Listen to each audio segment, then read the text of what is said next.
Well, greetings and salutations, everybody. Welcome to the best damn movie-related show on the planet Earth, the John Campea Show podcast, coming from right here in our quaint little studio. I'm, of course, your host, John Campea. I'm joined in studio today by Ray Ora. In this empty room, I call this the plus-minus show. You know why? Because you're the guy who knows everything. I'm the guy who knows nothing.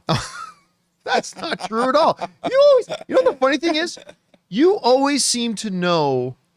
Like when these little facts come up, it's like, what's this? And you just go, oh, it's this, this, and this. And I'm like, how the hell did you know that? I feel like that happens like all the time. You might have noticed Jonathan Voico is not here today. He's got those pesky, he's got that, what's that infestation called? Oh, yeah, kids. Kids, that's it. He's got kids, and he's got like a parent-teacher thing today. Mm-hmm. So Jonathan won't be with us today, but he'll be back again tomorrow. Don't you worry about that. But most importantly, you guys are here. Thank you so much for being here and making this little show part of your day. And here's how today's show is going to go. We're going to start off by talking about a bunch of predetermined topics that we have lined up. Then in the second part of the show, we're going to take your live comments and questions. If you have a thought, comment, or question for the show, go ahead and fire it on into our tip link. You can see right here at www.streamelements.com/JohnCampea/tip.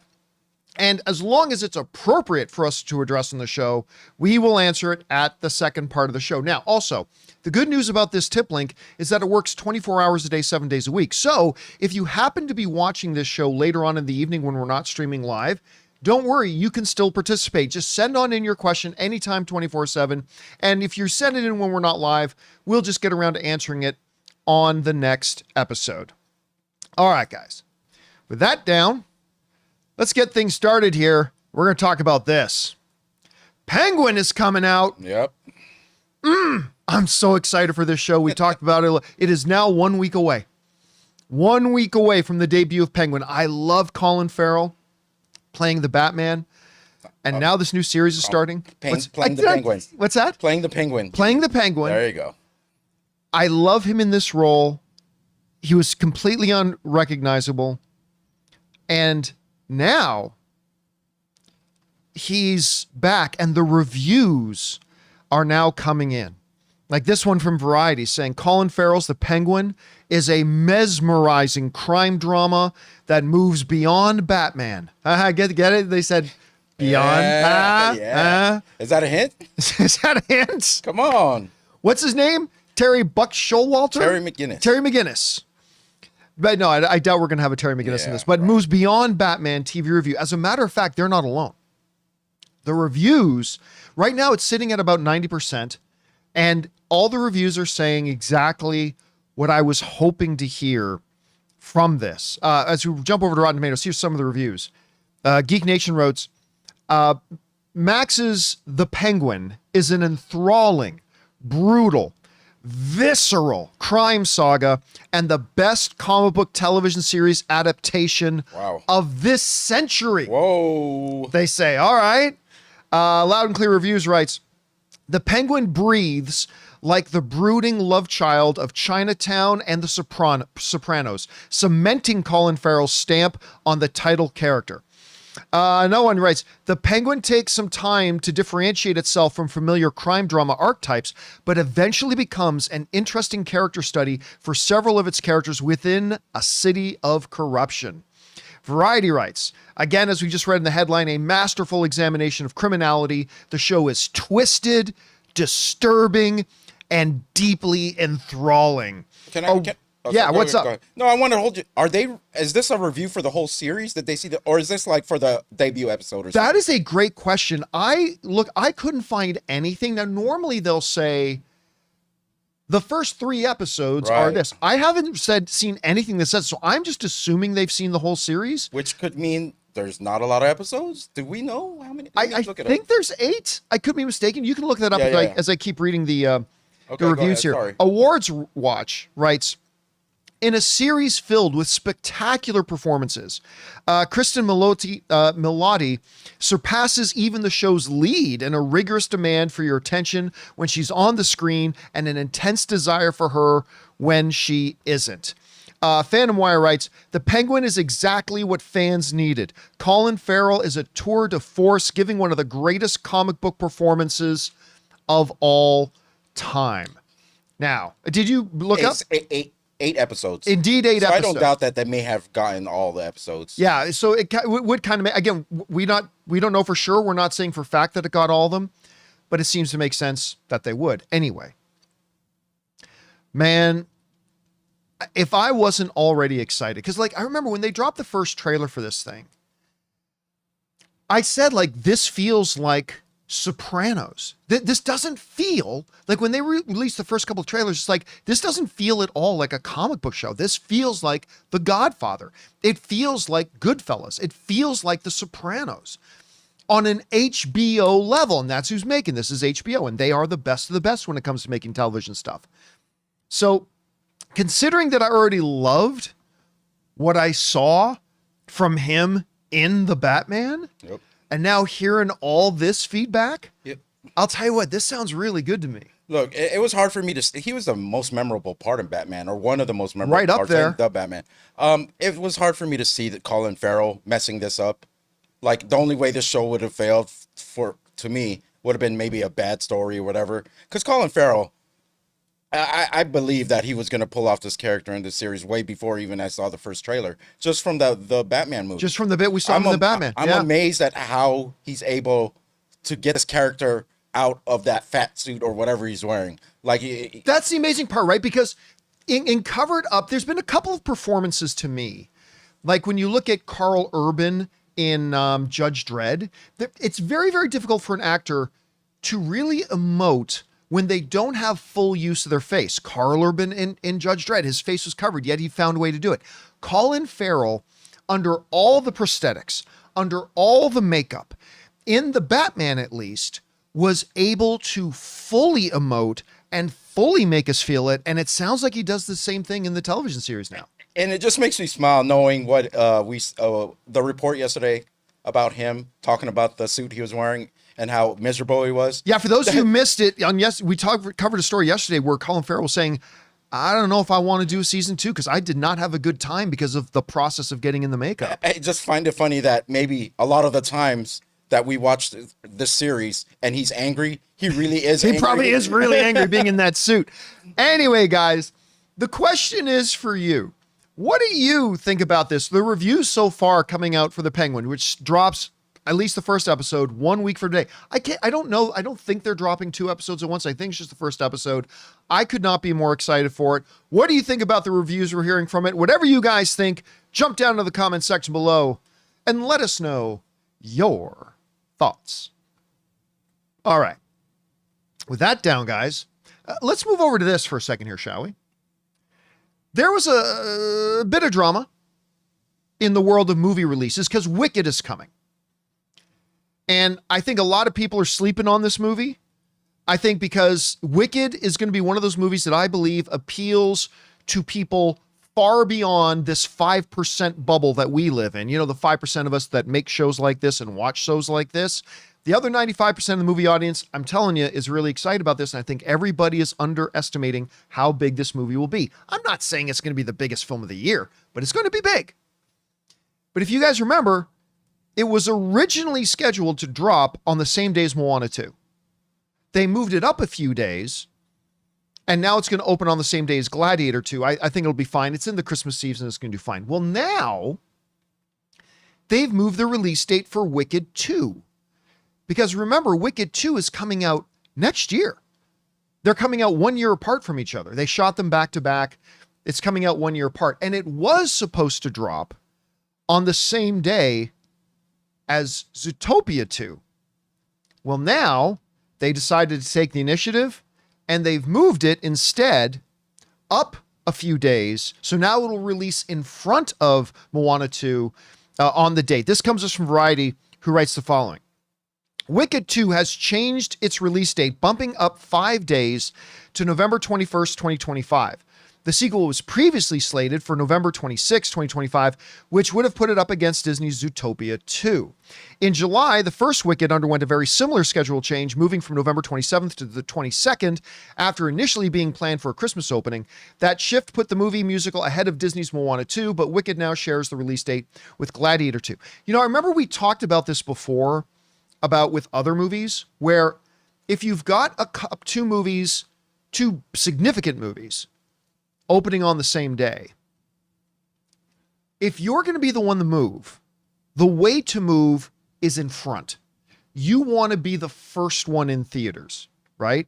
You want to get your opening, because remember, the most important weekend for every movie is opening weekend, right? That's going to be your big, unless you're a movie like the first Avatar or something like that. There are very, very, very few exceptions, but 99% of the time, the biggest opening weekend you're going to have is opening weekend.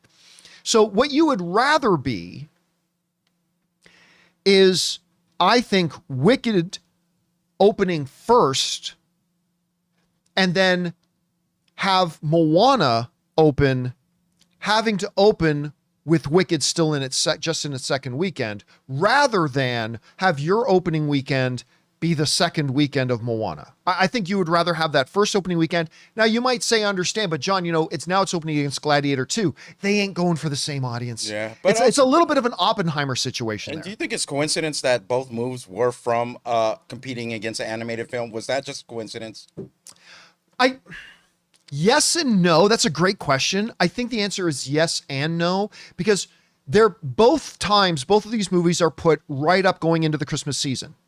That's when you're going to put other family films, right? So no, not really coincidence, because there were going to be family films there anyway, but yes, a little bit of a coincidence. You know what I'm saying? And my feelings towards this is like, there's still a part of me that feels like the average movie going audience still is very picky about what they watch or how much they spend, because a lot of us don't have A-list. A lot of people still don't have A-list, which they should. Yeah, absolutely they should, 100%. So if they picked one movie that they're going to take their family out that month, it's good to have your movie ahead of like the movie that you fear, or the movie that could take that money. Now, by the way, we're not saying that Wicked is going to make more money than Moana 2. Oh, no, and we're not saying not. Wicked 2 is going to make more money than Zootopia 2.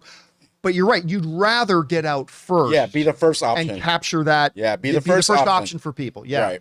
So it's an interesting move. We'll see. Again, the nice thing for all of these movies, Wicked, Wicked 2, Moana, Zootopia, Gladiator 2, is that it's coming out in a season where there's a lot of moviegoers going out. So there's a lot of money to be made, and we'll see what happens. Anyway, guys, question is for you.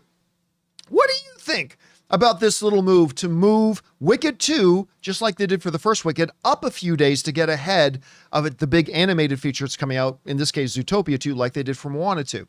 Do you think it's a good move? Do you think they should have just kept it on the same day? Do you think it doesn't make any difference whatsoever? Whatever you guys think, jump down to the comments section below and let us know your thoughts. All right, guys. That down. Let's go on to this, shall we? A show over the past couple of decades that I have loved, there's a bunch of shows we all love, right? One of them for me, though, that is right up there is Dexter. I loved Dexter. I even liked the final season. I know a lot of people didn't. I didn't like the final episode. I thought the final episode, they kind of dropped the ball, but I liked the final season. I liked all the seasons. It had stronger ones and weaker ones, but overall, I thought Dexter was amazing. Now, then they did that sequel series a year or two ago. Not so good. Yeah, you didn't like that one. I didn't. I had to tap out about halfway through. I didn't do it. Didn't do it for me. Now, you guys who watch the show know I'm not exactly a huge prequel guy, so it's hard for me to be excited after the Dexter sequel series kind of let me down, that we've got Dexter Original Sin coming. And the thing is, it's a prequel series, which already doesn't do it for me. And I've kind of fallen off the boat with Dexter. So I haven't been, just to be honest, I haven't exactly been excited for this show. Well, they just dropped the first look teaser trailer for it. And it kind of looks really good.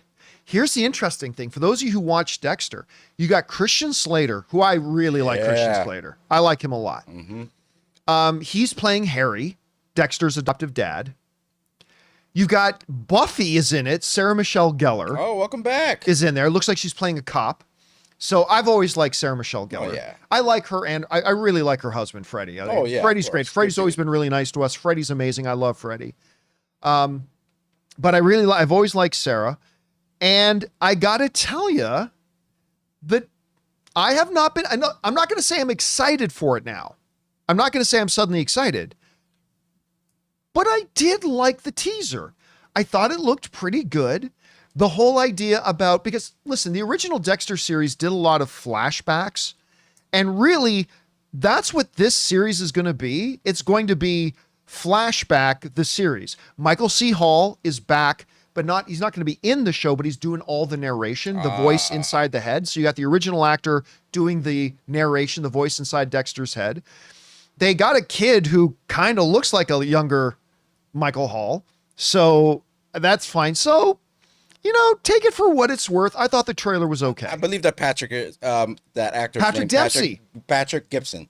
His name is Patrick Gibson, I believe. Oh, you mean the one playing Dexter? Yeah. Because Patrick Dempsey is also in the show. Look, I never watched this show. All I know is like you like it, and I know the neighbors. My neighbors, they love this show. They actually dressed up as Dexter or whatever for Halloween.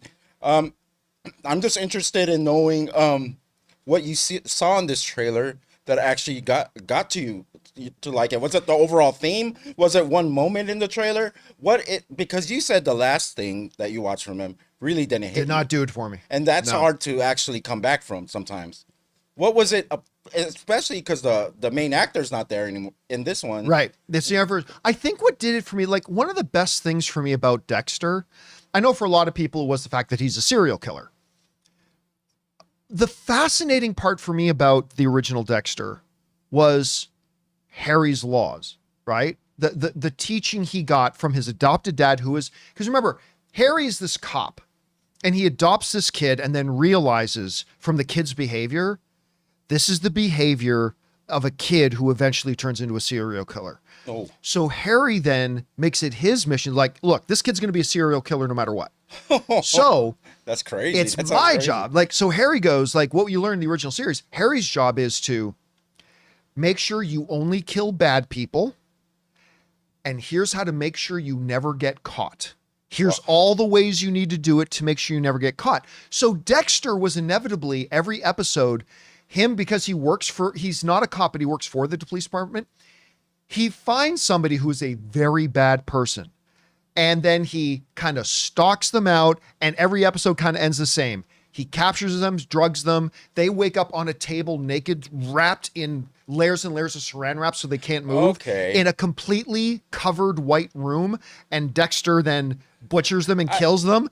I mean, so the thing that got me about the trailer was, and they never really got into this in the original series, was really fleshing out how Harry comes to grips with, I'm a cop, but I'm kind of training a serial killer. And I got to admit, this trailer piqued my interest on that. I get it. What a crazy thing. Like, so you never did watch the original Dexter. It's a great show. I always had the impression, I didn't know he actually went after the bad guy when they're like fully healthy. I always had the impression like, the bad guy would get in a car accident and he would be left with the body and they're still alive and stuff. And then he would do like he'll wait for them in their house. So he'd actually murder them. And he jumps up and he'll like needle them in the neck to put them to sleep because of what Harry taught him. He never just jumps out and murders them. He knocks them out, then sets up a kill room that's all covered with stuff that he can then throw away and dispose of evidence, wraps them up, and then has this little ritual of his own and then stabs them in the heart and murders them. It's a conundrum you put in, because I get it. It's a really fun show. I like it a lot. Anyway, guys, question is for you. What do you think about this first Dexter Original Sin teaser? I have to admit, it's reignited at least a little bit of curiosity in me, because I was off the train with Dexter and I wasn't really interested in the show. I got to admit, this teaser's gotten me a little bit more on board with it. What did you think about it? Whatever you guys think, jump down to the comments section below and let us know your thoughts. All right, guys. With that down, we still got to talk about a brand new Venom trailer that just dropped. I think they're calling it the final trailer. And the official reviews for Transformers are coming out. And they are, dare I say it, more than meets the eye. Yes. We're going to talk about those things and a few things more. But before we do, we're going to take a quick second to thank a couple of sponsors of today's episode of the John Campea Show podcast, our friends at Manscaped and Mando. Guys, we want to take a second to thank a sponsor of this video, Mando. Guys, I've got to tell you about something that changed my whole body care game. Mando Whole Body Deodorant. Now, I first heard about Mando last year when they offered to become a sponsor of the show, and I was honestly skeptical. I mean, a deodorant can't really control odor for 72 hours, can it? But after using it myself, I am a believer. You can use it anywhere on your body, and I mean anywhere. It's clinically proven to keep you smelling fresh for up to 72 hours without any irritation. I'm loving the clover wood scent, but they've got options like bourbon leather, Mount Fuji, Pro Sport, and even unscented if you prefer to go stealth mode. I like to use it after the shower, before the gym, or even important meetings. It's that reliable. And right now, Mando's got a killer deal. New customers get $5 off their best-selling starter pack with my exclusive code Campea. That's over 40% off. Just go to shopmando, that's shopmando.com, and use the code Campea. Seriously, guys, if you want a deodorant that's aluminum-free, baking soda-free, and just works better than anything else you've tried, it's time to make the switch to Mando. So don't wait. Control body odor anywhere with Mando. Head over to shopmando.com and use the code Campea and get $5 off your starter pack. Trust me, you're going to love it. That's at shopmando.com. Go and check it out now. Guys, we want to take a second to thank a sponsor of today's video, Manscaped. Today, I am thrilled to unveil the latest masterpiece from Manscaped, the Lawnmower 5.0 Ultra in forged gold. Welcome to the golden era of grooming where precision, luxury, and performance meet. In a world where grooming tools come and go, Manscaped is setting the gold standard with this special edition trimmer. If you want to make your grooming routine a statement of sophistication and style, this is the tool that you need. Just a quick PSA though, there are limited quantities available in this color, so you gotta act fast if you want this. Listen, guys, I know that there are still a lot of you who are trying to do personal grooming the old archaic way like I used to do, using the stupid trimmer on your electric razor or some other archaic tools. Look, if you're gonna do it that way, just rename yourself the Butcher of Balltown. It is time to step into the golden era with the Lawnmower 5.0 Ultra Gold. You too can experience unparalleled precision with the next-gen dual skin-safe blade heads, one trimmer blade and one foil blade designed for flawless performance. It's time to join the 10 million men worldwide who trust Manscaped for all their grooming needs and get the special edition Lawnmower 5.0 Ultra in forged gold while supplies last. So get 20% off plus free shipping with the code Campea at manscaped.com. That's 20% off plus free shipping with the code Campea at manscaped.com. And thank you to our friends at Mando and Manscaped for sponsoring today's episode of the John Campea Show podcast. All right, guys, with that down, let's move on to this, shall we? A brand new Venom The Last Dance, I'm just going to call it Venom 3 if you don't mind, Venom 3 trailer has just dropped. Now, look, you guys know who watch the show. I am an unapologetic big fan of the Venom movies, particularly the first one. The first one I had an absolute ball with. Don't get me wrong, it's no Winter Soldier, it's no Civil War, it's no Logan, but it was just a really bounce off the wall fun movie for me that I had an absolute blast watching. I also liked Venom 2, Let There Be Carnage. Not as much, it wasn't quite as good, but I still like Venom 2. And listen, I've been excited and looking forward to this one, and a brand new trailer for it has just dropped. And it's the best trailer they've dropped so far. The action looks pretty intense. The best thing about these Venom movies is and always has been the dynamic between the symbiote and Eddie. Absolutely. That's been the best part about it. And looks like there's a lot of that there. It also sounds like they're going to die. Either both of them, one of them, or whatever. Or they may just be setting us up to surprise us and have neither of them die. But they have finally done what a lot of people suspected. Knull is coming. And that's got a lot of people pumped. But here's the thing. It's got a lot of people pumped and a lot of people worried. Because remember, we got Gore the God Butcher that everybody was excited about coming in Thor Love and Thunder. And while I didn't think what they did with Christian Bale there was terrible, it was certainly a letdown, at least. Like, people were hoping for a lot more. Like, you know, for a guy called Gore the God Butcher, we're not seeing him do a lot of God butching. Yep. And that probably would have been good. So I think a lot of people have been nervous that if they do Knull in Venom The Last Dance, that they would narf him, right? That they would kind of do the same thing to him that they did with Gore the God Butcher. Here's my theory, though. I don't think we're going to get much of Gore the God Butcher. My theory, and I'm just guessing, I'm not basing this on anything anybody's told me, okay? Just a guess. I think we're going to see Knull a couple of times, but he's going to be, I think, that looming threat that they have to prevent from coming. Like, because like he's that thing. I don't think we're going to see Venom fight Knull, right? Because that's nothing. He's the creator of the symbiotes, apparently, in this universe. All the symbiotes are running away from him, according to this trailer. I don't think we're going to see Venom fight him and they're going to like have Knull job to Venom, right? I think he's going to be that, we're going to see him a few times, but he's going to be that big looming threat, kind of like what, like Unicron was in the recent Transformers movie, right? It's like, you can't fight Unicron. The best thing you can do is keep him from coming.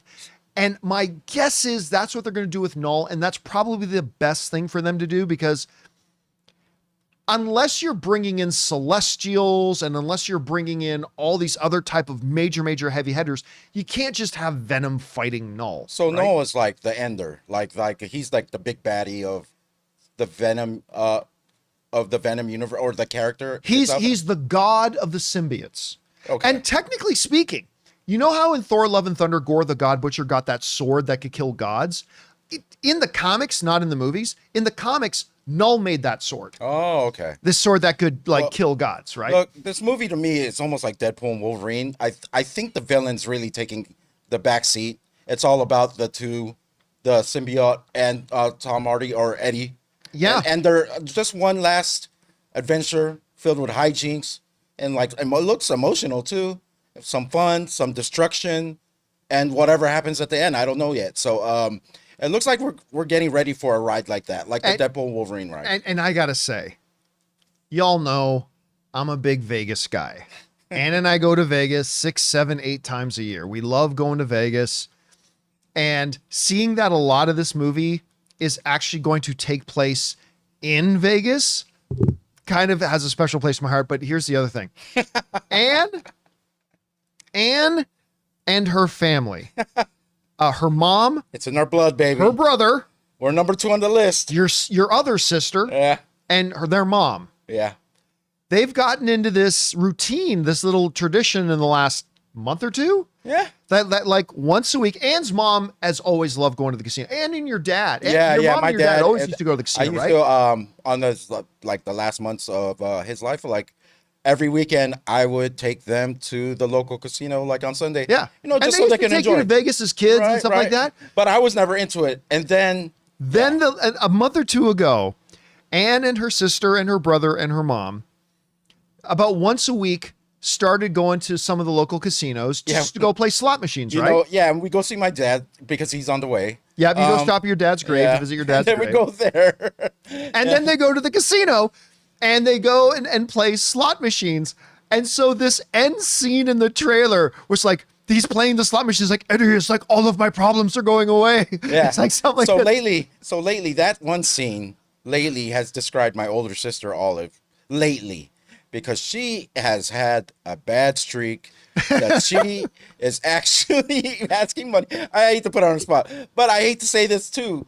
The times where we actually do visit my dad, I've won the most when we've gone. When we don't, I seem to lose the most. I don't know if that has anything to do with seeing my dad. But that last scene when like they lose and there's a moment of quiet, and then you just hear Venom go, Eddie, I need more money.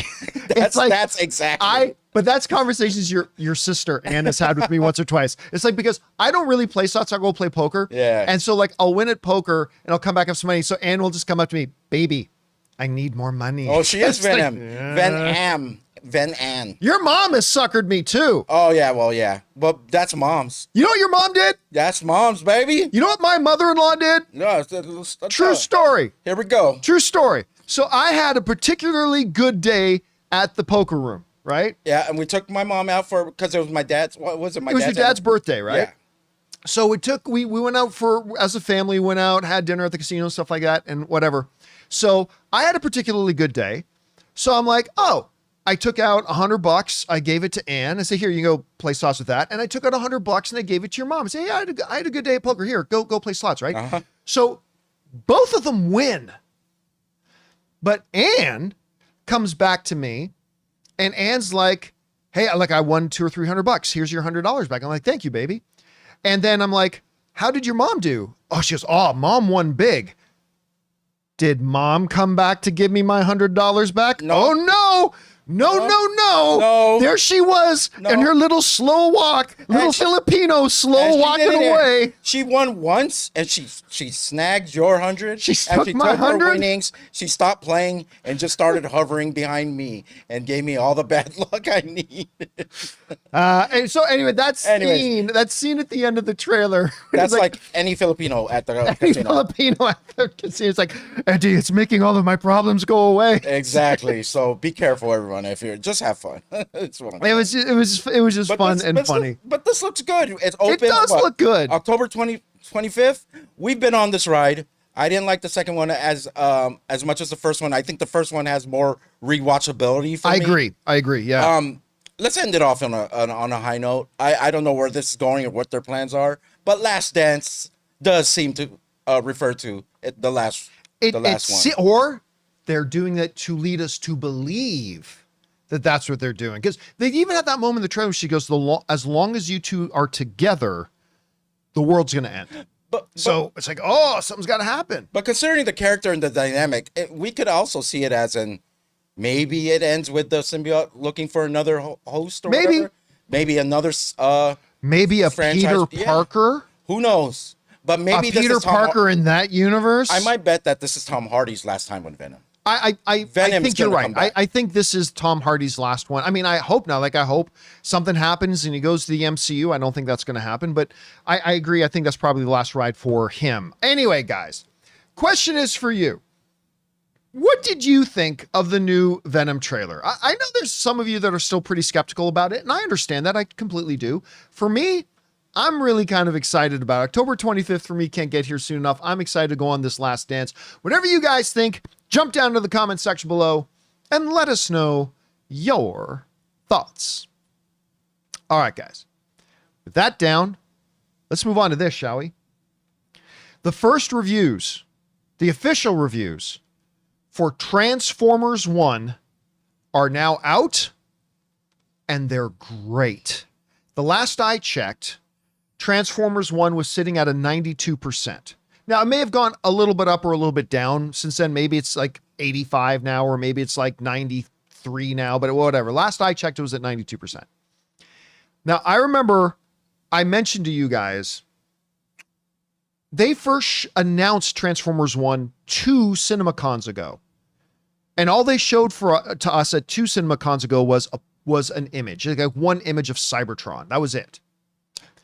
Then what's it at right now? 88% now. So it's at 88% now. 32 reviews. Okay, so a bunch of like double the reviews have come in. So sitting at 88%.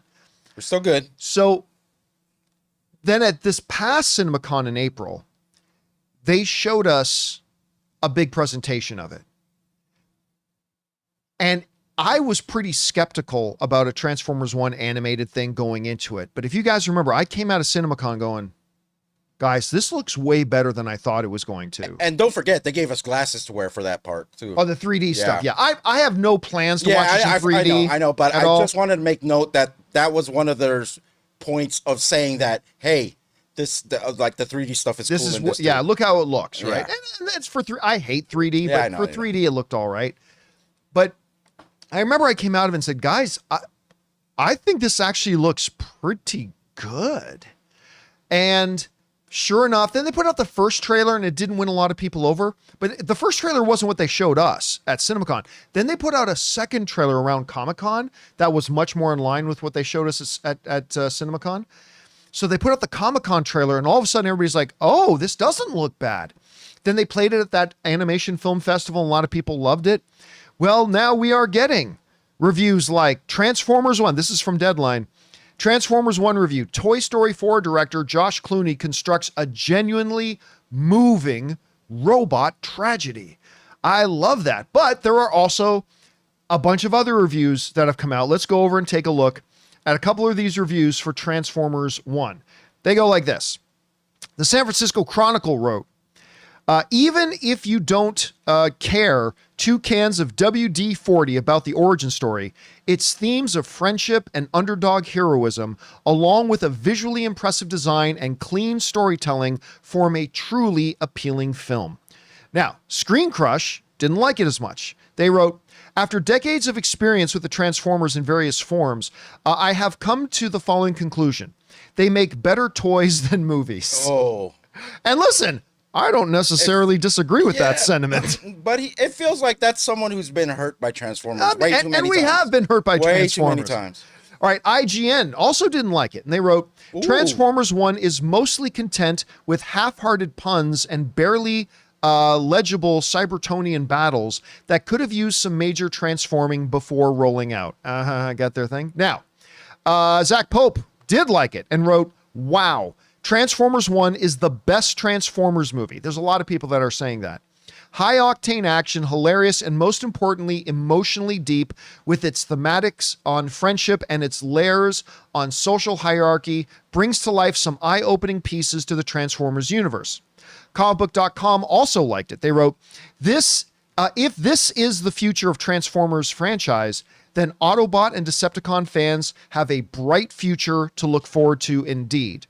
Culture Mix wrote, for better or worse, and they also liked it, one is for die-hard Transformers fans. This origin story has appealing visuals and action, but the plot might be too confusing for viewers who are new to the franchise.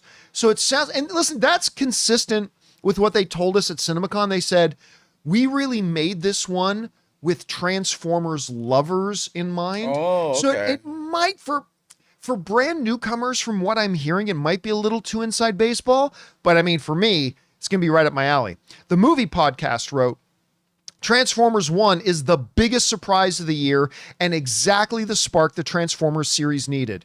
With stunning animation, hilarious moments, and a fresh take for all fans, it's the best Transformers movie in years. Not hard to do, but it's good to hear.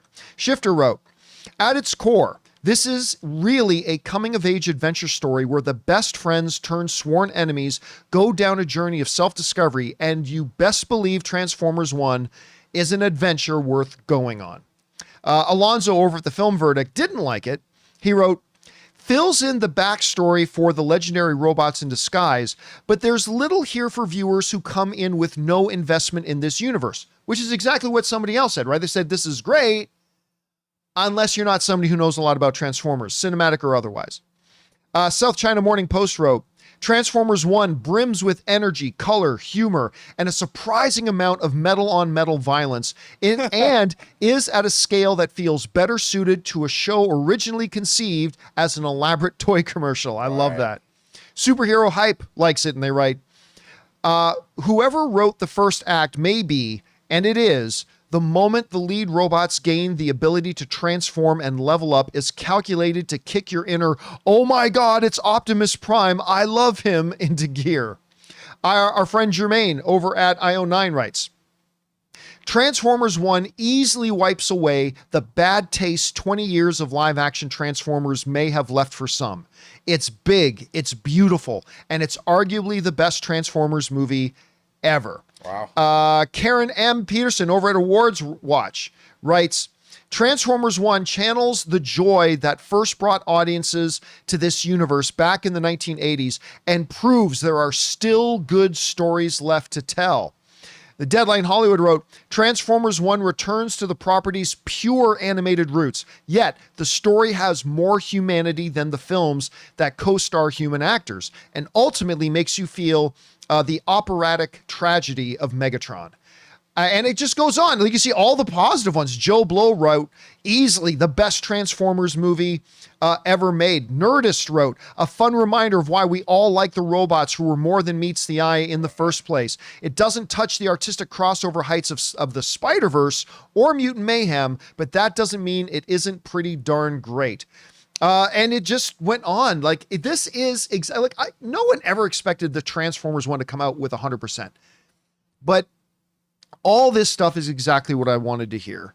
and Deadline, Hollywood Reporter, Variety, like writing stuff like, particularly this one review I wrote saying it has a surprising amount of deep emotion to it as well. And that's the part that got me in the CinemaCon presentation, was when they showed us some scenes, like I legitimately felt emotional in some of it. They made you feel the awe and wonder of Cybertron. Yes, it's got the humor and some silliness in there, but I think a good use of silliness. And to me, at least from the previews, it looked like it was like, and again, I was skeptical, but I think we're in for a winner. Oftentimes I believe, like with Transformers, like, well, at least for me, I get distracted by all the transforming, all the cool stuff, the sounds, but that can only last so long until it kind of gets old. What happens when you take away all those distracting things, like oh, that thing turns into a blaster, or that thing turns into a truck, and then you just give these robots personalities that we can attach to? I think that has a longer lasting impact on people, as in attaching themselves to want more from the franchise, when you actually can relate to or find these personalities of these robots funny, or that's what I'm saying. It's and if they have actually accomplished that, and if they have actually done that, and most of the critics are saying that's what they've accomplished, I'm all in. Look, we're going to go see it in what, 2 days? Right. And I think just for those of you who don't know still, the official opening isn't until later, but they are doing advanced fan screenings of Transformers 1 across the country this Saturday, so in a couple of days. So go and check to see if there are still tickets available near you. I would assume there are, because I don't think a lot of people know about these Saturday screenings. Go and check them out. We're going to go see it Saturday. I'm excited for it. Did anyone mention anything like post-credit or anything in these reviews? Nothing, right? I haven't seen anything about post-credits. So this might be just a one-off, or maybe like, let's test the waters and see if people attach. I mean, I kind of hope there's not a post-credit scene. I like, it's just become, post-credit scenes used to be this fun little bonus, but now it's become an expected thing. Yeah, right. And like, I get it. Like, Marvel movies should have post-credit scenes because that's what Marvel movies do. But I don't think every other film franchise needs to do that. But I'm not going to lie. I'm going to stick around till the end to see if there's an end credit scene, right? Like, if there is one, I want to see what it is. For the song. I mean, the theme sounds really cool from the trailers. It sounds like they worked on the music sounded great and all that kind of stuff. So I'm down with this. Guys, question is for you. What do you think about this? It sounds like those first reactions we got from that animation film festival a few months ago may not have been a fluke. It sounds like now that the official reviews are coming out, this thing's looking pretty strong. I am seeing it this Saturday. Are you guys planning on seeing it? Maybe you're just thinking, it looks kind of like a kiddie cartoon. That's understandable. The animation style kind of does look that way. Whatever you guys think, jump down into the comments section below and let us know your thoughts. All right, guys. With that down, we're now going to move on to the most important part of our show, which is taking your live comments and questions. But before we do, we're going to take another quick moment to thank another sponsor of today's episode of the John Campea Show podcast, the good folks at BetterHelp. We want to take a second to thank a sponsor of this video, BetterHelp. Hey guys, it's John here. You know, as kids, we're always learning new things, whether it's how to ride a bike, play an instrument, or even ace that math test. But as adults, it seems like we lose a bit of that natural curiosity. When was the last time you learned something new just for the fun of it? Like new skills, a new language, or maybe just how to finally beat your best friend at that game. You know, therapy can be a fantastic way to reconnect with that sense of wonder. It's like going back to school, but this time it's for you. It's about learning new coping skills, setting boundaries, and empowering yourself to become the best version of you. And the best part, it's not just for those who have experienced major trauma. It's for anyone looking to grow and learn more about themselves. If you've ever thought about starting therapy, why not give BetterHelp a try? It's completely online, making it super convenient and flexible to fit into your schedule. All you have to do is fill out a quick questionnaire and you'll be matched with a licensed therapist who fits your needs. Plus, if things aren't clicking, you can always switch therapists anytime at no extra cost. So rediscover your curiosity with BetterHelp. Visit betterhelp.com/Campea today and get 10% off your first month. That's BetterHelp, HELP.com/Campea. Take the first step to being your best self. And thank you to the folks at BetterHelp for sponsoring today's episode of the John Campea Show podcast. All right, guys, with that down, let's move on to the important stuff. Your comments and questions here, shall we? We're going to start off today with not that one at all. Which one are we supposed to be going to? Is it that one? Nope, not that one. We've lost it? I've completely lost it. It's all right. It's all right. We could keep this show going. I'm going to start to freestyle while you find that. Right? Yeah, that's not it. Yo. That's not it. That's it. Yay, I found it. Guys, remember, Jonathan Voico normally does this, and he is not here today. So I'm trying to run this all by myself. All right. Let me see if I can fix this a little bit. Give me one quick moment. Okay. Let's get rolling here. First question comes to us from Send Me Yo Scripts. Yeah. Writes, I know you tend to stay away from guests appearing on the show through Skype or Zoom. Yep, that's a rule. But if I could ever see Jeremy Johns chime in for Day, it would be a dream come true. But hey, if it never happens, I will choose to blame the wretched trolls at Spectrum. Well, I mean, first of all, there's a lot of John Campea and Jeremy Johns content online. Yeah. Like he worked with me for years. So that's already out there. There's tons of that to go see. I basically now created a rule that we're not going to do. I mean, here, maybe under some extreme circumstances, sometime I might, but generally speaking, we just found there were too many technical problems that came with trying to stream in a guest, particularly when we have other people in studio and we're trying to stream in a guest from somewhere else at the same time. We've always run into problems. And that's the thing with going live. Like live, there's no room for mistakes. When something goes wrong live, you're fucked. So like a lot of places will do it pre-recorded, and that's one thing, but live is tough. Here's the other thing too. Like Jeremy really isn't a film commentator. He's a film reviewer. He's a film critic, and those are two different things. And by the way, I know I'm a little bit biased, but I think he's the best in the world at it. I think he is the best in the world at the kinds of movie reviews that Jeremy does. And like so many people over the past 10 years have tried to mimic and copy, imitate, but Jeremy is just the best at doing what he does. I think he's the best movie critic on YouTube. I just think he's the best. But, I think he would tell you this too, like he found doing just the punditry not as interesting for him. So I don't want to speak for him, but I don't think he would find it as interesting doing this. Like he is a movie critic. He's great at he's the best in the world at it. So I don't think he would even be all that interested in doing this sort of thing. So he's much more of an after than a before commentator. Yeah, I think that's a very good, he's an after rather than a before. Right. Yeah, I think that's a good way to put it. But again, I don't see us Skyping in guests much. And shout out to Jeremy and a shout out to Jeremy. Again, I think especially right now with Spectrum messing everything up. Especially with Spectrum, it's damn near impossible to do that right now. All right, next up, we've got Logan Vaughn who writes, your recent 2024 list gave me an idea. Do a most anticipated originals for the rest of 2024. I just wrote down every movie I plan to see, and there's only one non-sequel on my list. It's Nosferatu. Even that's a remake. In a way, yeah. I'd love to know what originals to see. Well, I mean, it's natural that the ones you're most excited about are remakes or sequels because you're familiar with them, right? That's the thing. Our attention is automatically drawn to, in most cases, not all, but most, to things we recognize. That's why it's kind of an understandable that a lot of people, when they're talking about the movies they're looking forward to, they talk about the things that they know because they know them rather than things that they don't. So yeah, I like your idea of a list of most anticipated for the rest of the year that are simply original films. I think that's a good idea. All right. Next up, we got the Spider on Ray's hat writes. Finally saw the OG Beetlejuice, and wow, that's a hard PG. With R-rated movies slowly becoming more popular at the box office, could the R rating become more family friendly? No, it won't.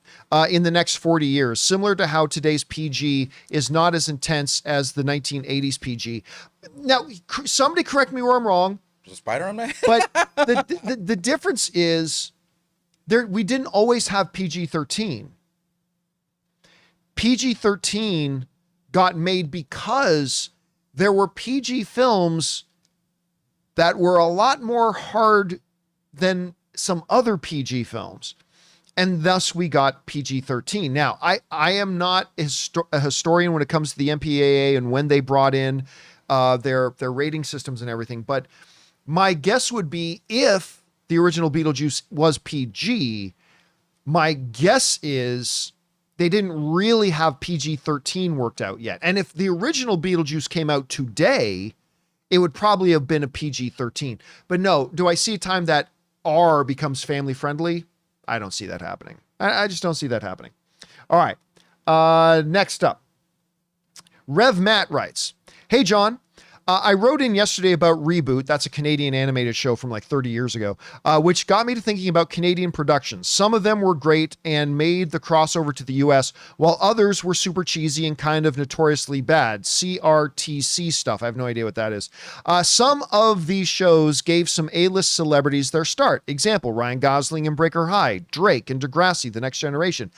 Did you have any favorites among these niche programs? And does the US have a similar content legislation?" So in Canada, for the major broadcasters, right? The major broadcasters in Canada are, and again, it's been 15 years since I lived there, CBC, which is the main one, CTV, and I think Global.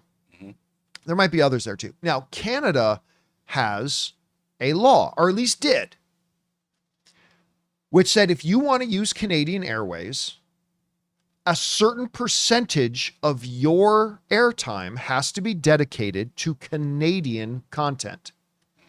It wasn't like 80% or something like that. And the same was true of Canadian radio. If you want to use Canadian Airways to broadcast, great, but a certain percentage of your broadcast has to be Canadian music or Canadian television shows, right? Stuff like that. Now, I honestly don't remember a lot of the television that was Canadian original. Oh, one of the best ones ever. One of the best ones ever. Guys, look it up. The Red Green Show. The Red Green Show was one of the best things ever. Some of you know what I'm talking about, where Red Green would say, "So guys, if the ladies don't find you handsome, they should at least find you handy." He literally wrote, this fictitious character, Red Green, wrote a book that you can buy today on duct tape. I bet you can still go to Amazon and find Red Green's book of duct tape and all the things you can do with duct tape. Anyway, I really am more amazed by the modern stuff. Like the best stuff today is coming out of Canada. Like two of the best shows in years, I think, are Kim's Convenience, which is a Canadian show. You can now watch on Netflix, I believe. And then Schitt's Creek is a CBC original show that then made its way into the States and then won every Emmy Award there was a couple of years ago with Dan Levy, Eugene Levy, and stuff like that. They're simply making, and then the one with the hockey player. Why am I freezing on the it became a Hulu show here, and now I'm freezing. Right. Let me, guys, you guys know the one I'm talking about. What's it called again? I'll wait for somebody in the live. Letterkenny. Letterkenny. Thank you. I don't know why I froze on that. Letterkenny became a huge thing over here, so it'll be interesting to see how much more. And now you got Shoresy as well. How much more Canadian content starts flowing over the border. Let's see. Next up, we've got Deshaun, who writes, "Hey, John and crew. I've been watching John since the AMC days when I was like 15 or 16 years old. I'm 26 now, and just want to say you guys are forever appreciated in my heart." Nice. My question is, what are the chances Wicked wins Best Picture? Not good, because Dune 2 is out there. Again, I'm not going to sit here and say, give Dune 2 the Academy Award now, because I haven't seen all the other movies that are coming out this year. We're now just entering that window of the year where most of the Best Picture contenders are going to come out. But as of right now, the Best Picture award is Dune 2's, right? So, I mean, listen, Wicked looks really good. It looks really good. I am not the target audience, and even I thought from the CinemaCon presentations, it looks very, very good. But in a year that Dune 2 is out there, I wouldn't give Wicked a big chance. Nomination. It might be the biggest threat against Dune, considering what we have left. I mean, I can see it become that. Oh, I Especially think if there are a it's- number of other if it's films that are going to really- be. Oh, yeah. I think there's a number of other films that are going to contend. But I mean, as far as getting a nomination goes, though, I wouldn't bet against it getting a nomination, especially now that we live in an era where you get 10 nominees a year. And it's in a great position. It's later on in Yep, the year. later so in the everyone year. remembers it more. Yep. You know what I mean? So it's in a really, really good spot right now. So winning Best Picture, probably not. Getting a Best Picture nomination, it is absolutely possible. All right, next up. We got Swanson Burgundy writes, could you clear some confusion I have about the Peter Cushing suit? Sure. For those of you who don't know what he's talking about, yesterday on the show, we talked about Peter Cushing's. There's a company that claims that before Peter Cushing died, the actor who played Grand Moff Tarkin in the original Star Wars movie, gave them the rights to using his likeness again in the future. And Lucasfilm never got that company's permission to use Peter Cushing's likeness when they did a digital remaking of him in Rogue One. The catch to all that is Lucasfilm did go to Peter Cushing's family and estate and got their permission and paid them a licensing fee and had no knowledge of this supposed deal that Peter Cushing made with this other company right before he died. So that's the issue there. Anyway, that's what we're talking about. So Swanson writes, could you clear some confusion I have about the Peter Cushing suit? Wording in reports imply that there's an agreement about using his likeness before he passed away in 1994. I must be missing something because that technology was in its infancy at best then. Yes. But remember, what they were not thinking about at the time when they claimed they made the deal with Peter Cushing, and maybe they did, they weren't thinking about using CGI to recreate him in a movie. It was just for his likeness and using his likeness. At the time, even in 1994, that could have applied to book covers, posters, new Star Wars toys featuring Grand Moff Tarkin from the original movie, right? So when they made that deal originally in 1994, they were probably, I don't know for sure, but probably thinking more along the lines of what would have been more traditional mediums, like photographs, images for toys and stuff like that. But if such a deal does exist, that would extend to CGI manipulation as well.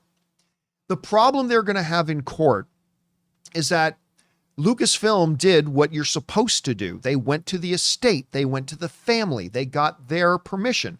And apparently the family has no knowledge of Peter Cushing making a private deal with this company, nor did Lucasfilm. So I don't know that this is a lawsuit that's going to go anywhere. But yeah, they're suing not because they made a deal in 1994 for CGI recreations. They just made the deal for the likeness. And that's what this is all hinging on. All right, great question though. All right, next up. Tron writes, I feel like the same thing that happened to Indy 5 is going to happen to the Joker 2, where there was a lot of buzz / hype around Indy, but once early mixed reviews came from festivals, interest in the film died quickly and was one of the reasons it underperformed. Well, yes and no.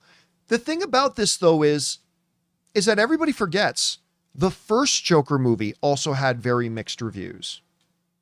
Like, I don't know what the Joker, if you can look up what the Joker 2's critic review rating is right now.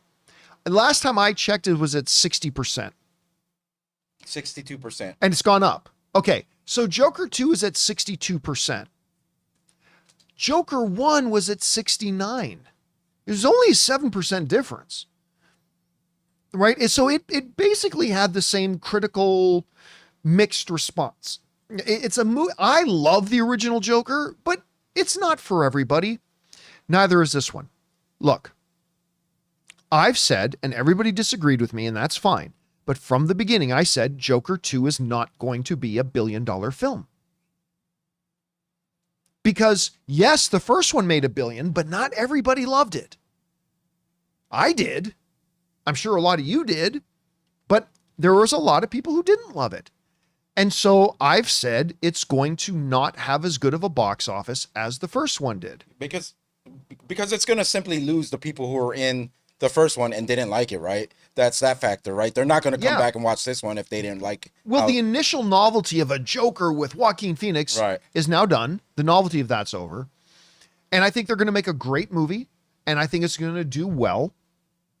But I said it's not going to be $1 billion film. And by the way, the projections are actually pretty good. They just projected that Joker 2 is going to make $70 million in its opening weekend, which would make it one of the biggest openings of the year. So I think it's going to do well. I think it's going to make money. But I told people it's not going to be $1 billion film. I think the first movie opened to like 100 million. This one's going to open to 70, and that's great. But I think it's going to do much better than, say, Indiana Jones. Like, it's not going to, I don't think it's going to be a flop unless I see the movie and think it's terrible, but I don't think it's going to be a flop. I just think the novelty of it's worn off. The first one was kind of had a mixed reception, despite the fact that it had a Best Picture nomination. And the first one didn't work for everybody. So I think all of that combined equals the fact that I don't think it's going to be as big. The first one opened to 96 million. So about 100 million, right? But what's interesting about the whole box office is that it made 68.9% of its money internationally. Well, yeah, it did very well that way. Yeah. All right. Next up, where are we at? We are at DJ Infa, who writes, when Chris Pine, Pine, was cast as Steve Trevor, I was vexed. Do you mean vexed? Anyway, even though he was good. He was very good in that one. He carried that movie. I'll be honest. I thought he was fantastic as Steve Trevor. Anyway, I always wanted him to be Hal Jordan. He would have been a good Hal Jordan after seeing him as Kirk. At the time, JC said, yeah, but we are not sure the type of Green Lantern they want. Nice to see are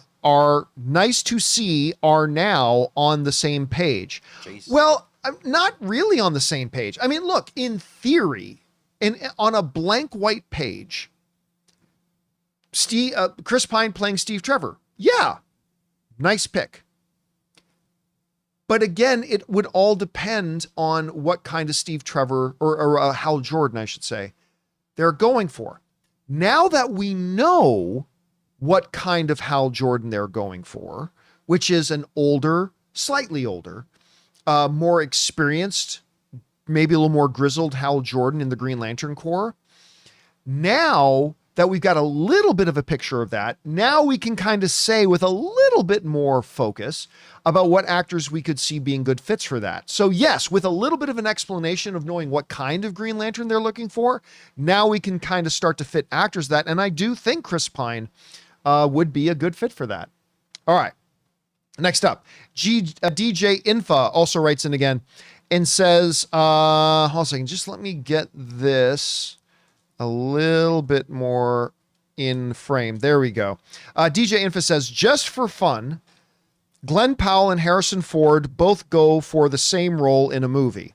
You have to A, age up Powell for 30% of the film, or B, age Ford down for 70% of the film. Which do you pick, and which do you think costs more given the actors and CGI work? Well, you don't have to CGI aging somebody up. They've been doing that for decades in movies. Decades and decades and decades. YouTubers do it now. You know, Ann and I are hooked on watching this YouTuber called Anatoly. You ever see him? No. This guy Anatoly, he looks like a totally skinny dude. Mm-hmm. But he's a world champion power lifter. Even though he's like 150 pounds. Oh, I think I've seen him. Does he arm wrestle people too? No. Oh, and no, he's no. totally skinny. Right. And he goes into gyms with a hidden camera and he just looks like a nerd, or he either pretends he's a janitor or he dresses like a nerd or even dresses up like an old man sometimes. They just gets these makeup artists to put some makeup on him and he looks like an old man. Oh, nice. And then he goes into these gym where there's these 280 pound power lifters doing these like 600-pound deadlifts, and he comes in, oh, can I try? And they're like, no, man, you're going to hurt yourself. Oh no, let me try. This little 150-pound old man. And he like, and lifts the weights like 5 times easier than they do. Anyway, sorry, total side note. You should look him up. He's really fun. Anatoly. So, but it's the easiest thing in the world to age up. That just takes a little bit of makeup, and they do really good jobs. So number one, you should fire your casting person immediately if they're looking at Glenn Powell and Harrison Ford for the same role. Fire that casting person. But it is infinitely easier and infinitely cheaper to just slap some makeup on a dude to make him look older. You don't have to do CGI for that. De-aging, totally different. You got to work the CGI stuff. So, not to mention, because Harrison Ford now talks like this, which is a very cool voice. But you can't have him playing a 48-year-old dude. Son, get off my lawn. King's Speech 2. King's Speech 2. So, yes. Much, much easier to put on some makeup and age him up. All right. Next up, DJ Infa again writes, I always assumed you had sex with your bathers. I know I do. Only James Earl Jones could get away with saying that to his son while still married to his mother. R.I.P. the king, Zumunda. Yeah, I mean, first of all, the original... Look, put this aside. Coming to America 2 completely sucked. It was awful. I was so excited for that. But Coming to America 1, such a classic. You know what? So great. So many great lines. I love that movie. What was his character's name in Conan again? I keep forgetting that. What was it? Thulsa Doom. Thulsa Doom. For some reason, I ran into a company that's making a Thulsa Doom action figure that looks like James Earl Jones. And I was like, if they offered him in the Coming to America garb, playing with that character, I would buy it. With that hair that he had in Conan? I would buy it. Yeah. Oh, I would get that too. All right. It would have no function either. He'd just stand there, but I would buy it. Next up, DJ again writes, I'm an 80s baby. With all the remakes we had over the years, one I've been praying for is Brewster's Millions. Ooh. What is that show? It was a movie. Oh, a movie. With one of the greatest comedians of all time. Not Richard Pryor. Richard Pryor. Oh, okay. Yep. With Richard Pryor. If I'm thinking, actually, let me double check. Yeah, I want to make sure I'm thinking of the right. I want to make sure I'm thinking of the right movie. Yes, yeah, that is the one with Richard Pryor. So, I don't know if that one plays as well today. By the way, guys, if you ever get a chance, if you can find some old Richard Pryor stand-up, like Richard Pryor on the Sunset Strip and stuff like that. I mean, I don't know how he would have done today. My God, that dude was funny. Because unfortunately, like a lot of people, when they think Richard Pryor today, they think of like Superman 3, which is too bad because that movie was terrible. But I mean, I like Brewster's Millions. It's not Richard Pryor or John Candy's best, but I like the movie. But I don't know if it would do as well today. To be honest with you. All right. Anyway, DJ Infa. It's DJ Infa Day, right? Another is Trading Places. I love that. Oh, Trading Places is great. But here's the thing about Trading Places. Trading Places is an archetype of a story that has been done a few times, but it is great. Like with Eddie Murphy, Dan Aykroyd.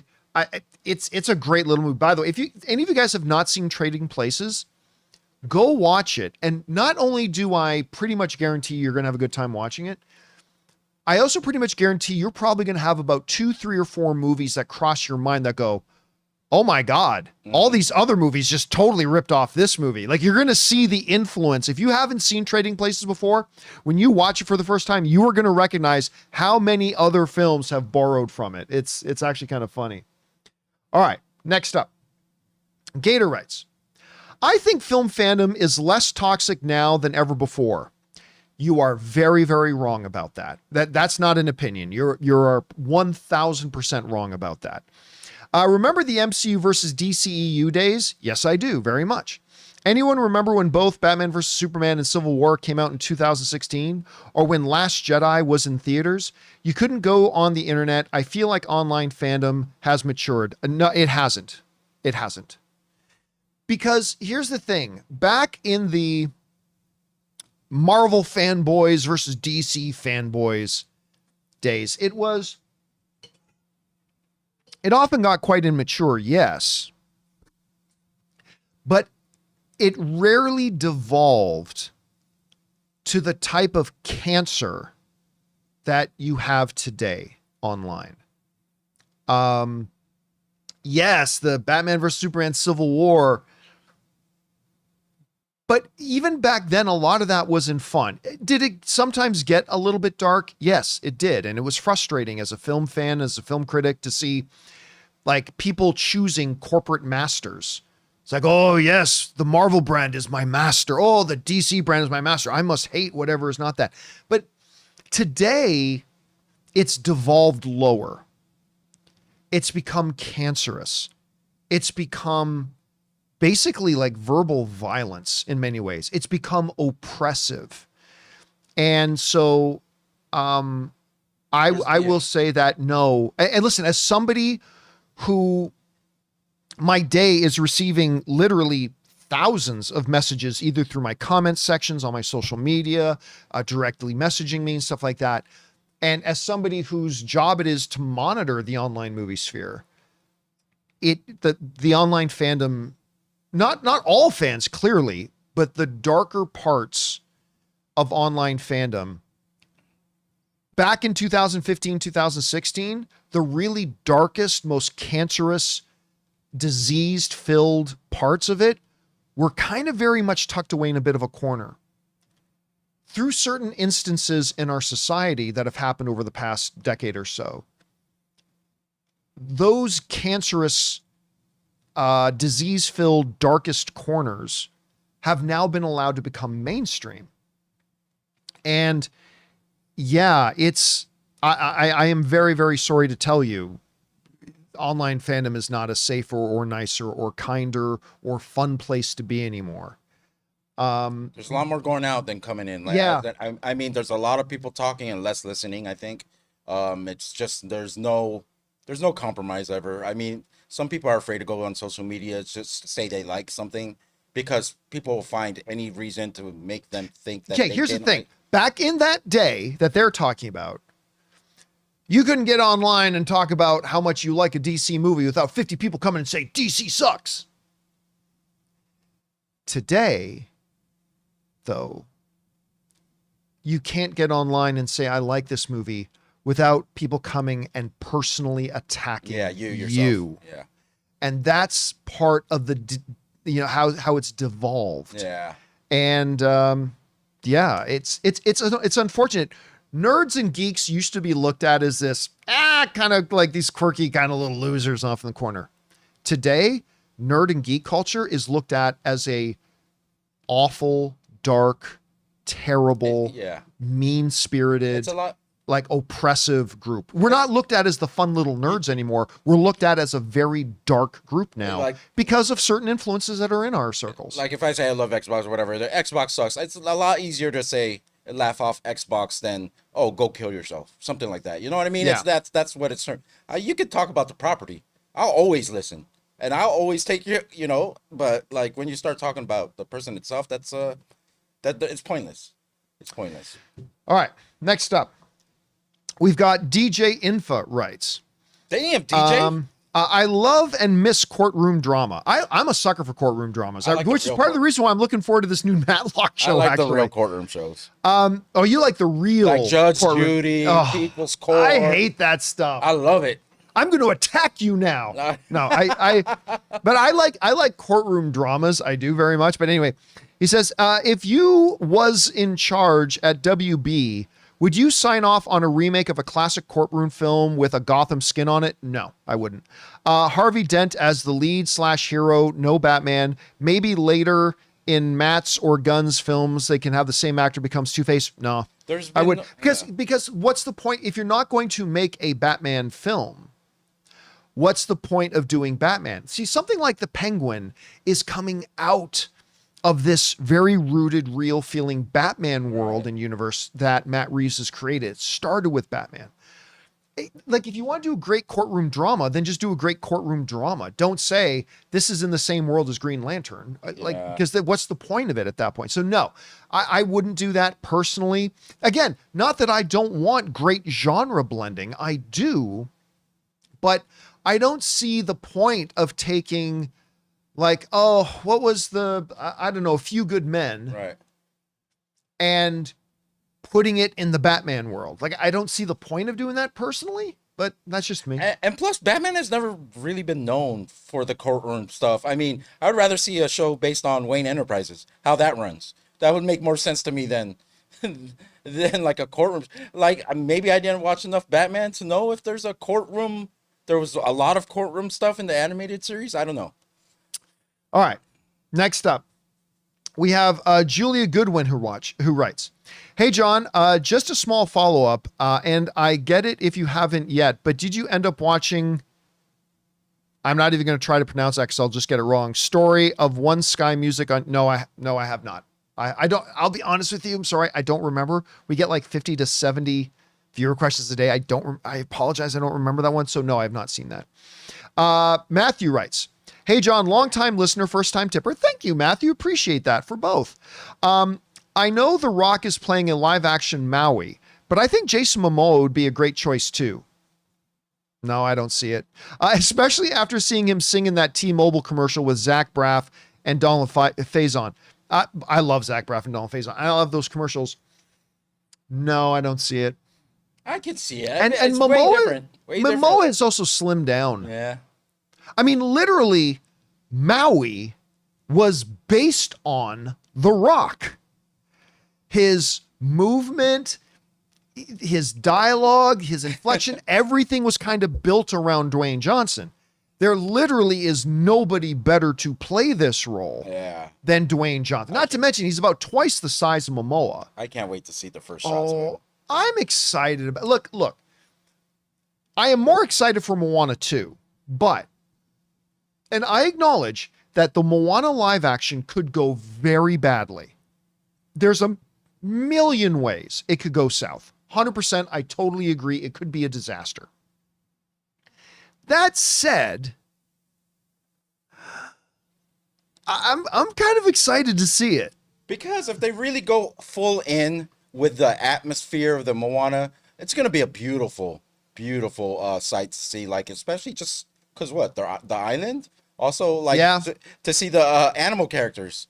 I keep forgetting both their names. To see them in live action would be pretty cool too. By the way, did you know Jason Momoa once hit on your sister? Yeah, kind of. Yeah.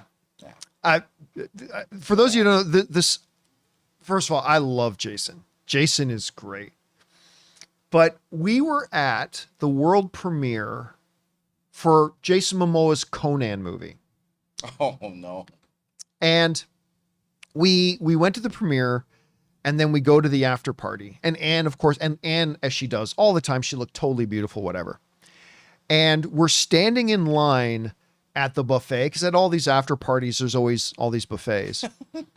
And we were literally standing behind Jason Momoa. Oh my God. But he was in a buffet line with you guys? And Jason, he was in a buffet line with us. So he's all dressed up, looking sharp, right? He had this jacket with no shirt underneath, whatever. So he grabs a thing from the buffet. And I guess he didn't want what was further down the line, so he just turned around to walk away, and he bumped into Anne. And he goes, "Excuse me, so, pardon me." And I'm like, I'm suddenly feeling very insecure. You should have done us a favor, John, and just walked away. I should have just walked away. Happen, maybe then Jason could be your brother-in-law. I'm just kidding, man. But then he introduced himself, right, and all that kind of stuff. And then the next day, listen, some people think, why, John, do you think this is that impressive? I'll tell you why I think this is impressive. All these actors, especially impressive, they meet like 500 journalists a day, right? And there's just no way you remember all those people, whatever. But the day before that happened, Jason, I met Jason, stuff like that, right? That's fine. I'm a nobody. He shouldn't care.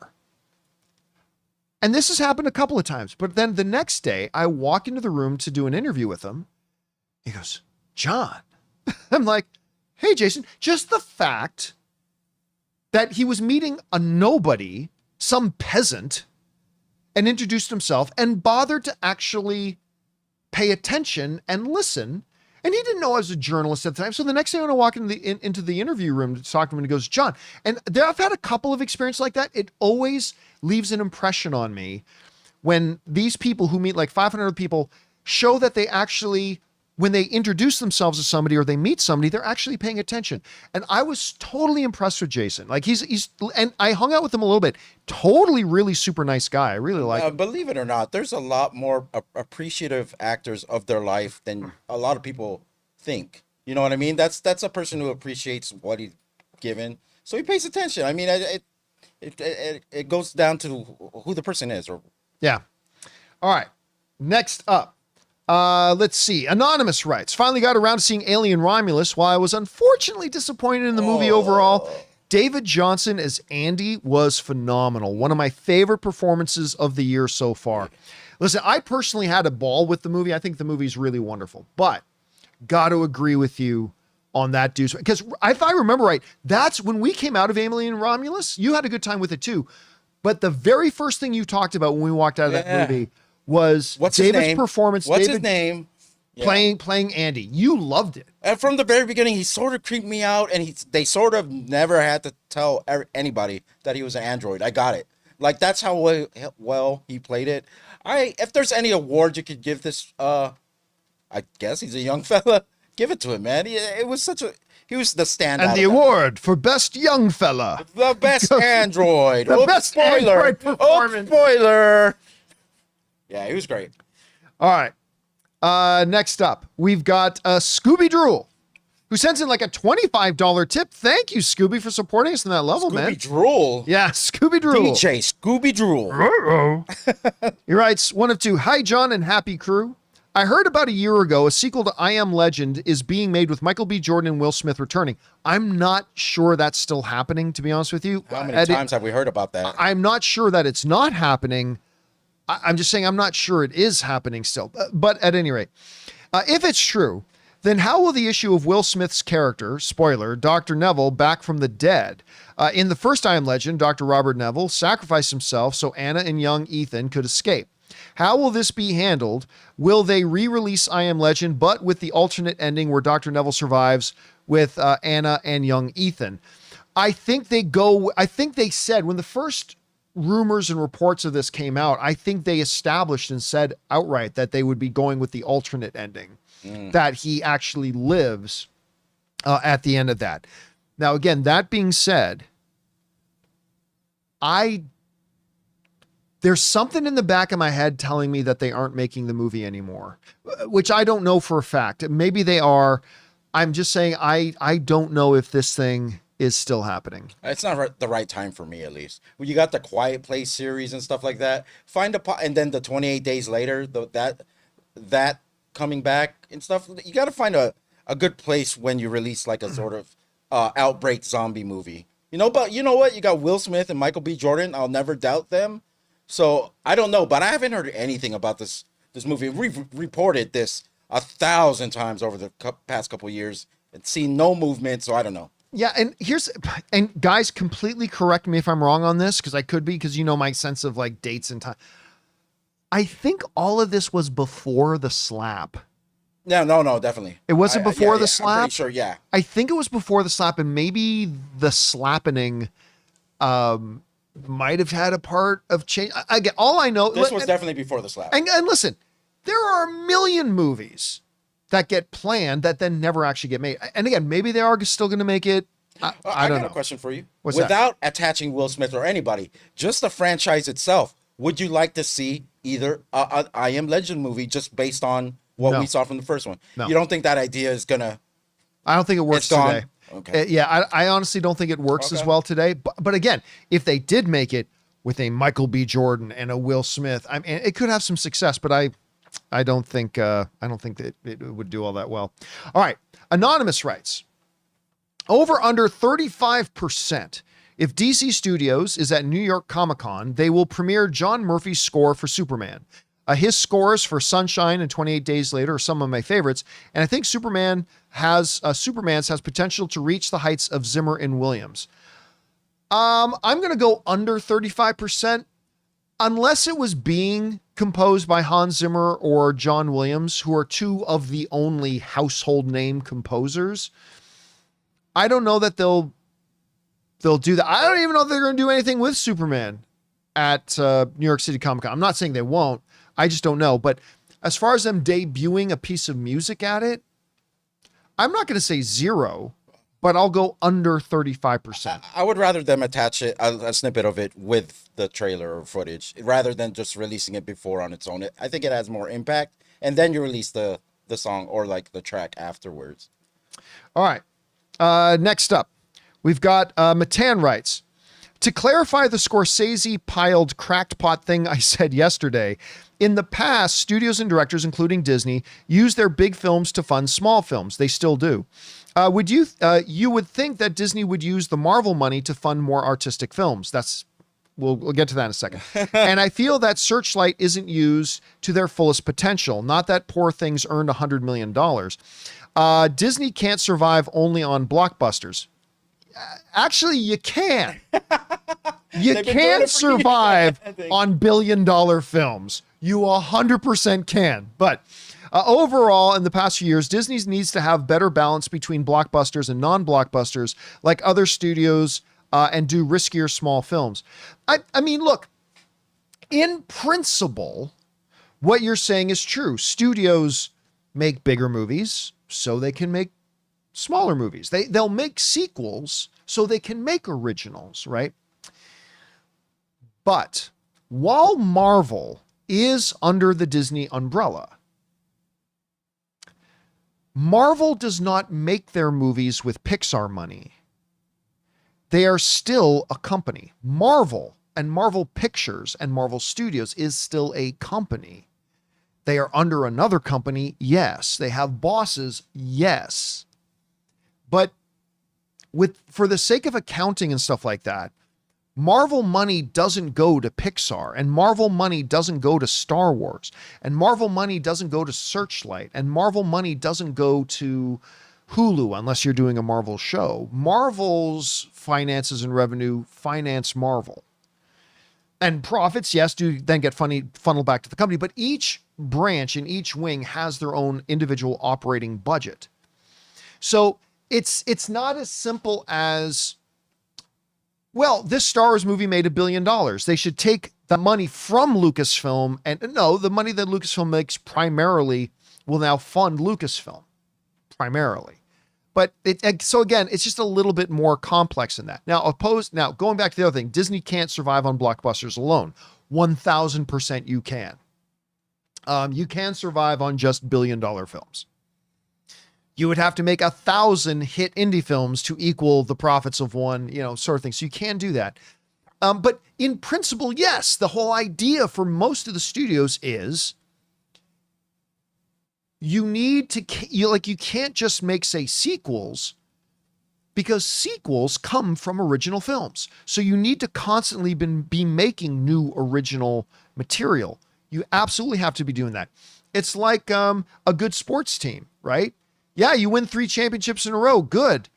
But at some point, you got to be investing in your farm system. At some point, you better be drafting young kids coming out of college better, because at some point, you're going to need new athletes. You want to have big franchises? All big franchises start with an original. So you better be developing new originals and new smaller stuff and new talent as you're doing your bigger stuff. But a big company like Disney will have places that they do draw that money from, and it's not, say, from something like Marvel. But anyway, in principle, you're 100% right, though. All right. Next up, we've got Jared Oberfeld, who writes, I don't care what John thinks about Beetlejuice 2. I'm still going to see it this weekend, followed by Transformers 1. I can't help but feel excited for Transformers because Paramount is excited enough to show early screenings. Yeah, I love it when a studio shows confidence, because like I always say, hey, studio, if you don't have confidence in your movie, why should I? So I do love it when they show confidence, and putting out an early screening like this because they believe it's going to generate good word of mouth. I think that's a very good thing. And as far as Beetlejuice goes, listen, I said this in my review and I'll say it again. Do I think Beetlejuice 2 is one of the worst movies of the year? Yes, I do. Not as bad as Madam Web, not as bad as Borderlands, but I think it's one of the worst movies of the year. But that's just one guy's thought. There are a lot of people who are really having a good time with this movie. And that's why I said in my review, listen, if you've been excited for Beetlejuice 2, don't be dissuaded from going to see it just because I didn't like it. Like, my job is to be honest with you guys and give you my personal opinion. And my experience with Beetlejuice was it was a terrible movie, but a lot of other people liked it. And I totally encourage people that if you've been excited for it, you should still go. Because we all like different things. And I want every movie to succeed, even movies I don't like. So absolutely, you should still go see it. I hope you like it. I didn't, but you should 100% still go see it if you've been excited about it for sure. All right. Let's see here. Where are we at? I lost my spot. Oh, there we are. Okay, next up. Bree Guy D writes, Tom Hiddleston as Winnie the Pooh, Tom Holland as Piglet, Giancarlo Esposito as Owl. Oh, I think Giancarlo Esposito would be better as Rabbit. Anyway, Tony Hale as Rabbit, Melanie Zanetti as Kanga, Eddie Murphy as Eeyore. Oh, Eddie Murphy wouldn't be a good Eeyore. No, not at all. Margot Robbie as a female Tigger, and unknown child actor as Christopher Robin and Rue Amalgamation. No. I do like the Esposito as Owl. I like that. Really? I think Esposito would be a better Rabbit, like the grumpy, like... But no, you know what? You're right. Al wouldn't be bad. Yeah. Al wouldn't be bad. All right. Next up. We've got Springfield Pet Detective writes. The Salem's Lot trailer. Okay. Yeah. Just a little bit. They're eating the dogs. We got there. We got there in my brain. Just a the little. Salem's Lot trailer dropped today, 3 weeks before its IMAX premiere. This was produced by James Wan from a beloved classic by Stephen King. Oh my God. The trailer looks pretty solid. It really makes no sense that this sat on the shelf for so long. Theories on why. Listen, there are a lot of movies that sit on a shelf for a long time. It happens more often than you think. I remember they showed us the trailer for Salem's Lot 2 CinemaCons ago. And that remember that? The talk for me. It was freaky. And so they just dropped the trailer right now. Did you see it yet? They must have dropped it like... They dropped it a little bit earlier this morning. But I decided not for us to cover it. I mean, we saw the trailer 2 years ago. Oh, is it the same that they released? I'm guessing it's the same trailer they showed us at CinemaCon 2 years ago. I'll check it out But after. anyway, it happens to a lot of movies. And because either there becomes some doubt whether or not it's going to make any money. And then if they do decide they want to release it, they want to find a good window for it. And maybe think, okay, we believe this movie, if it has any chance, has to be released in October. But this October looks really packed. Maybe we need to wait till another October. And sometimes rights issues get involved or all that kind of stuff. Anyway, there are a million different reasons why a movie can sit on a shelf for a long period of time. And again, it happens more often than you think. And listen, I don't think anybody's going to go see this movie. I like the trailer. I thought the stuff they showed us at CinemaCon looked creepy as hell. But I don't think anybody's going to go see it. I don't think it's going to do well. I hope it does, but because I think it looks really good. I don't think anybody's going to go see it. All right. Come on. There we go. Seth Castro writes, Hey, John and crew, my third time writing in. Thank you so much. Big fan.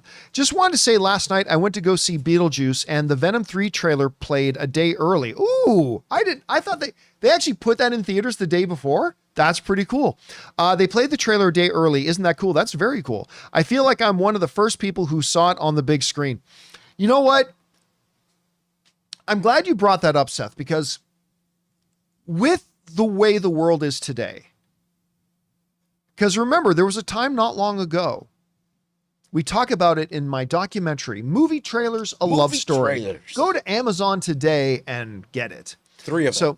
So we talked about this in Movie Trailers, A Love Story, that it wasn't long ago that if you wanted to see a trailer, you had to go to the movies. That's the only place you saw trailers. And then there was a bit of a time like when Star Wars The Phantom Menace was coming out and the Star Wars The Phantom Menace trailer came out. I still remember being at my buddy's place in Toronto who had the internet and literally taking hours to download the trailer. Hours to download the trailer. So, But now, of course, we have YouTube and stuff like that. So when we go to see the movies now, 95% of the time when a trailer comes up, it's a trailer we've seen already. But it's a really cool experience when you're sitting there in that theater and you're waiting for your movie to start and a trailer comes up that you have not seen yet. Love it. That's actually a pretty cool, it doesn't happen often, but it's actually a pretty cool experience, especially when they put one out in theater before they even put it on YouTube. That's a pretty cool thing for that to happen. All right. Next up, we've got Logan who writes, Dexter is my favorite show. I love Dexter. I thought it was great. What about New Blood? Didn't you like? Everything about it. There was just nothing good about it. It just, anyway. I felt the same way about it as you do about season 8. Great season, bad finale. There's a sequel to New Blood coming out, and I couldn't be more excited to see him back in the role. But how is he going to be back? They're doing a sequel to New Blood? You're on your own with this one. I have never seen any of them, so. I don't recall. Hold on. Oh, you actually, yeah, I could look that up. Like, we've got Dexter Original Sin coming out, but I don't remember them talking about, yeah, I don't remember. Whoa. So, the first thing, Dexter Resurrection will be a sequel series to New Blood, taking place in present day. It will debut in summer 2025, and that's Variety reporting that. Having seen New Blood, how are they gonna do that? Well, they're gonna show us. I guess. I don't know. I could get a date on this report. Okay. This was let me go back up. All right. Well, July 26, 2024. This was reported. That was report came out. I don't remember here. Okay, look. So I'll say this. If Original Sin, because I'm kind of now off the Dexter train. I love the original series, but New Blood lost me. If Dexter Original Sin can knock it out of the park, it might reignite my interest for what's this called? Dexter Resurrection? All right. But we'll see. But man, New Blood better be good. But I mean, if they just do that, Dexter's back as like Harry was basically a ghost in the first Dexter. And if they do that, where he's just that for his new son, I'm instantly going to be checked out because I didn't like the kid. There was just so much about that show I did not like. So, we'll see. All right. Next up, Logan Vaughn writes, Skeletor is a dastardly fun villain. Jared Leto is, to me, not fun. He's too self-serious. My pick is Tom Hiddleston. He has an incredibly fun and mischievous energy, and that would be great in a live-action Skeletor. This is the thing. It all depends on the role. A great actor can play anything. I do like that. A little bit. But here's the thing. Like, if you saw Tom Hiddleston doing certain roles in Shakespeare that he's done, you would think, oh, he wouldn't be a good Loki. That guy, he's too blah, blah, blah. But he was great as Loki. A great actor will be able to take what the director wants the character to be and then make that character come to life. Jared Leto is an Academy Award winning actor. And if a director tells him, I want Skeletor to be this, Jared Leto will be able to make it happen. Because you've seen him play roles where directors wanted him to be something else, don't confuse that with, well, that's all that guy can do. Because you would have thought that about Robert De Niro. Like, I remember before, he had done some comedy stuff before that, but before Meet the Parents, I still remember when Meet the Parents was coming out. And people thought, Robert De Niro in a comedy? He's this guy. Well, that's because that's all you've ever seen him in. Robert De Niro is actually great in comedy, as it turns out. But I mean, yeah, if they picked Jared Leto to do it, it's because they know he'll be perfect for the role. Does that mean it'll work out that way? Obviously not, but it might. So, let's see how it goes. Yeah, let's see how it goes. Let's see. Next up, and our last question of the day comes to us from Yakov, who writes, Hey, John, big fan. Thank you so much. A few things. Number one, have you ever seen Catherine Hahn rap the MCU? No. Two, when the animated Dogman movie finally gets a release date after being announced a while ago, why didn't you cover it? I've never even heard of it. Wishing you and the crew the best, Yakov. Okay, so I've never heard of the Dogman animated movie. Never heard of it. But let me address this, because it brings up like a larger issue. There are so many times that people are, John, why didn't you cover that? I'm not saying that's you, Yakov, by the way. I'm just saying there are so many times I get, John, why didn't you cover this? Well, because my show is not 5 hours long. There are about 10 other news stories today that we did not cover today. Every day, I need to make a decision about what are the topics that are, number one, really interest me, and number two, I think will really interest my audience. And because there's a balance there. And believe me, every day there are topics that really interest me that I don't think my audience will be particularly interested in, so I don't cover it. Or there are some issues that come out that I just don't think, like, I start my preparation for the show by literally going through hundreds of articles. I narrow it down to 15 or 20. Then I go back to that list, that 15 or 20 list, and then I really start to winnow it down and get it down to what we end up with 3, 4, 5, 6 topics that we're going to cover that day. And then I have to take into consideration, how many people do we have on the show today? Like today, it's just Ray and I. So I got to be careful about how many topics I throw in there and all that kind of stuff. But every single day, there are 10 to 20 other news stories that came out that day that we conceivably could have covered, but we have to make a choice every day about which ones we do and which ones we don't. And sometimes that means there are topics that we cover the topics that we don't cover that somebody else would have thought we should. I'll give you a great example of this. What was that damn movie last year? Did really well for a small independent film. The one with Caviezel. Sound of Freedom. Sound of Freedom, right? So, like, Sound of Freedom came out. I didn't see it. My mom did. And I didn't review it. And there are a certain segment of people that go, John, why didn't you cover this movie? It's like, guys, there are about 15 movies that come out every month, and I don't review them all. I never have. I usually will do reviews for like half of them. And all these idiots acted like Sound of Freedom was the one movie I decided not to review. And I'm like, guys, how come you weren't angry that I didn't review this, and this? I choose not to review every movie that comes out. I've earned that right. So there will be stories that come out every day that I don't cover. There will be movies that come out that I don't review. But it's just, it's a balancing act that I have to do every single day. Well, taking it back to the movie, Dogman, I just wanted to add, is a DreamWorks animation. It's a superhero cop comedy. It's going to be a spinoff of Captain Underpants. It's going to be the second movie in the Captain Underpants universe. I don't know if you ever saw the Captain Underpants movie. Yep. The first one. Did you like it? No, that's what Ed Helms did the voice in that one, right? I thought it was okay. But was it? Yeah. I by saying that, no, I didn't like it. I'm not saying I hated it. Oh yeah. Did Kevin Hart also do a voice in that? I'm not sure. Look it up for me, Okay. because I think it was, if I'm not mistaken, I think Captain Underpants was Kevin Hart and Ed Helms. Okay. But look that up on IMDb and tell me if I was right or not about that. I'm not 100% sure about that. It was Kevin Hart. You're right. It was Kevin Hart and Ed Helms. Yep. Okay, so there you go. Yeah. So yes, I do remember it.